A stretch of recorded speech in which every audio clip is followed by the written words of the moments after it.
saya Lina Kurniati, SPD. Bukan sarjana pemberi dosen, tapi benar-benar sarjana yang qualified di bidang pendidikan. Insya Allah, karena terbukti murid-murid saya selama saya mengajar hampir 20 tahun, sudah banyak yang menjadi pengabdi-pengabdi di Ibu Pertiwi ini, Pak. Barakallah buat ibu-ibu guru dan bapak guru di negeri ini. Aplaus buat Anda semua.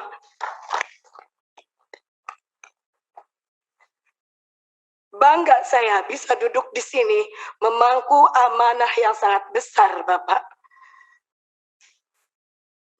Banyak yang ingin saya sampaikan, sampai-sampai emosi saya tidak tertahan, saking gembiranya bisa bertemu dengan para wakil rakyat yang insya Allah akan amanah menyampaikan pemberi suara yang berkeluh kesah.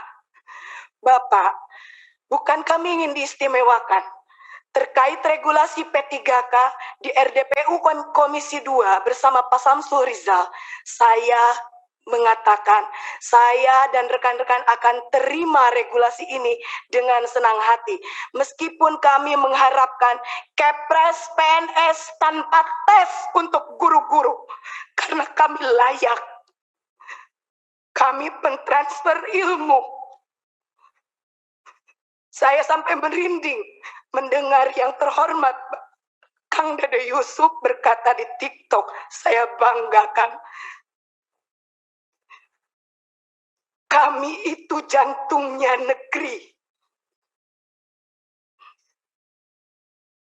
Saya yakin dengan adanya RDPU ini, semua pemangku kebijakan yang ada di negeri ini mendengar kalau kami objek tertindas.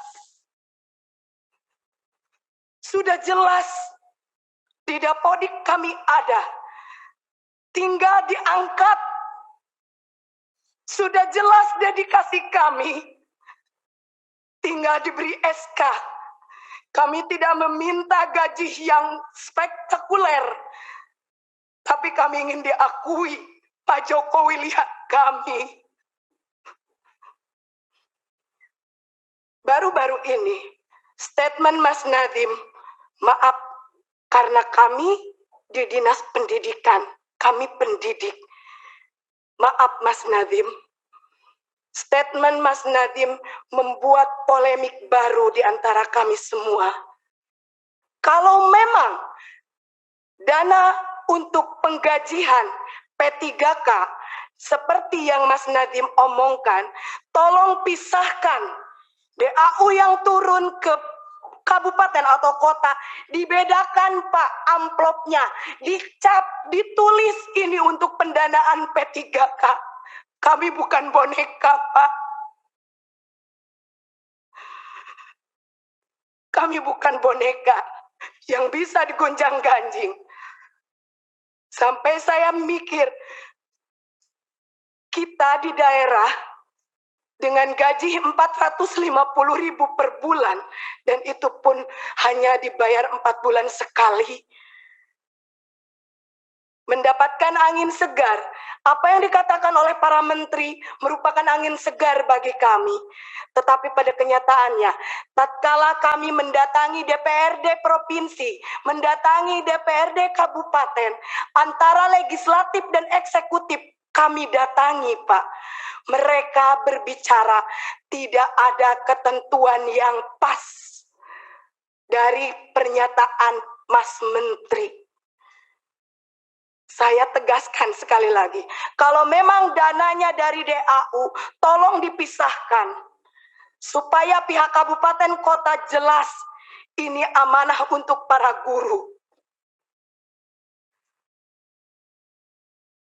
Maaf, kalau Lina di sini ngomong emosi, karena Lina pernah terjun langsung Pak ke lapangan. Masih ada rekan Lina yang digaji 150.000 dengan jarak tempuh dari rumah ke sekolah 45 menit, tidak bisa menggunakan sepeda atau motor atau mobil. Bayangkan kalau hujan, Pak.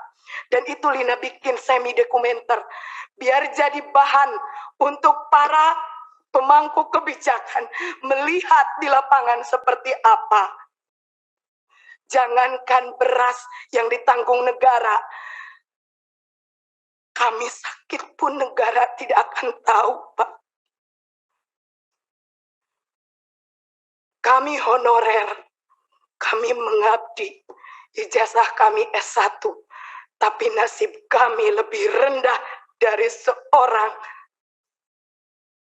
kuli pasar.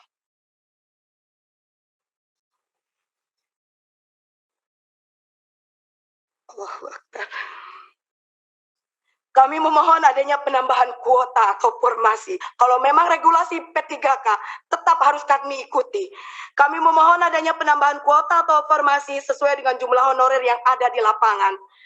Atau kalau secara kasarnya, angkat semua honorer yang sudah terdaftar di Dapodik.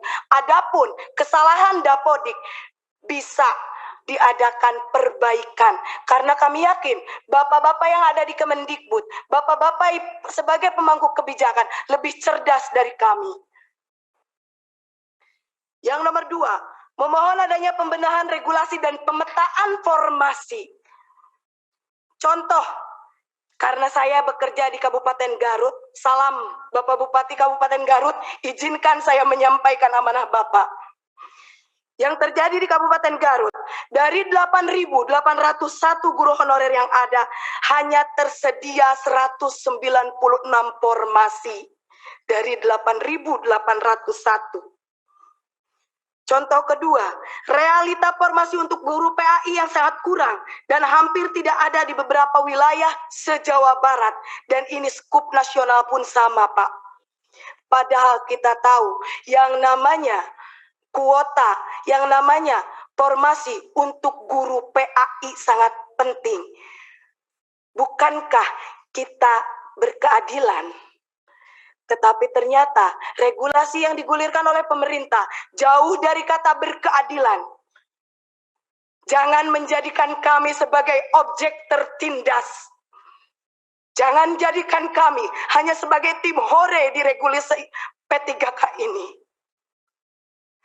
Lihat keberadaan di lapangan. Indonesia darurat guru. Dan yang mencakupi di setiap sekolah itu adalah guru honorer. Yang ketiga, memohon adanya penambahan afirmasi berdasarkan masa kerja dengan cara di grade dari 3 sampai 5 tahun masa kerja, 5 sampai 10 tahun masa kerja, 10 sampai 15 tahun masa kerja, 15 tahun masa kerja sampai selanjutnya. Karena apabila afirmasinya dibilang hanya untuk 50 tahun, belum tentu mereka itu masa kerjanya sesuai grade. Dan perlu digarisbawahi Bapak, honorer itu bukan hanya K2. Ada yang non-kategori. Ari non kategori mapak mudab dabun, tekaluhur tekahanap sur bahasa pasantren. Jadi di tengah-tengah, Bu, mereka tidak diakui. Yang keempat, memohon supaya pendaftar dengan nilai yang sudah mencapai passing grade bisa diloloskan dan ditempatkan di tempat kerja masing-masing. Contoh realnya di sekolah saya, PNS-nya hanya 1 orang, Pak. Semuanya honorer. Saya lulus passing grade, Pak.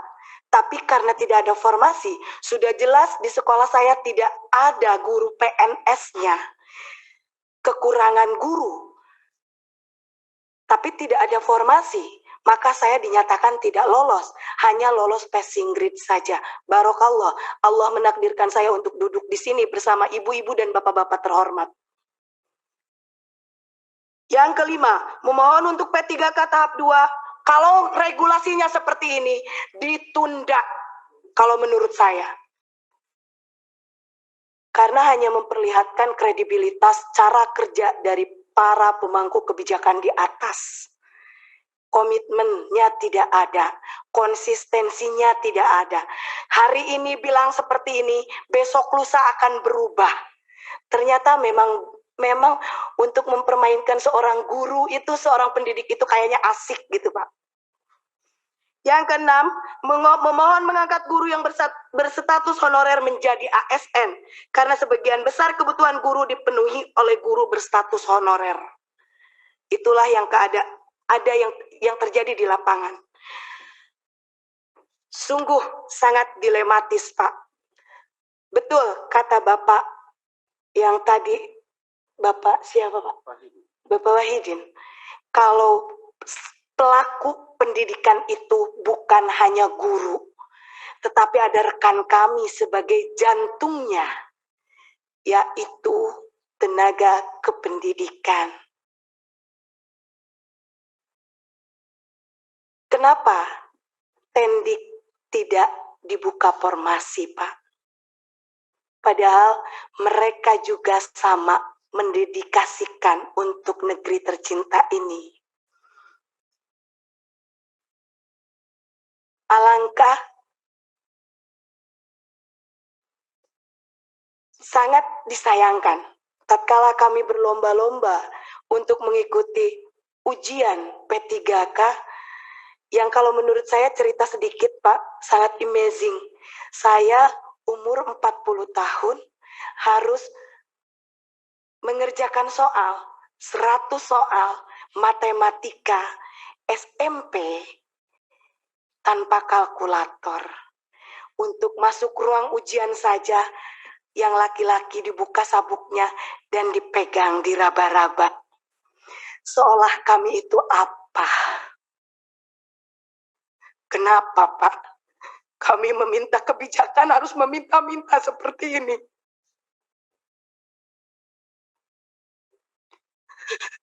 Padahal kami itu terhormat, Pak.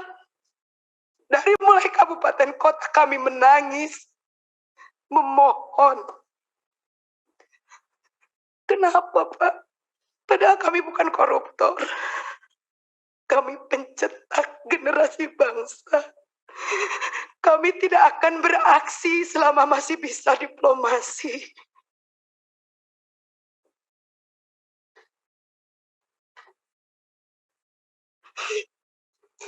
Terima kasih.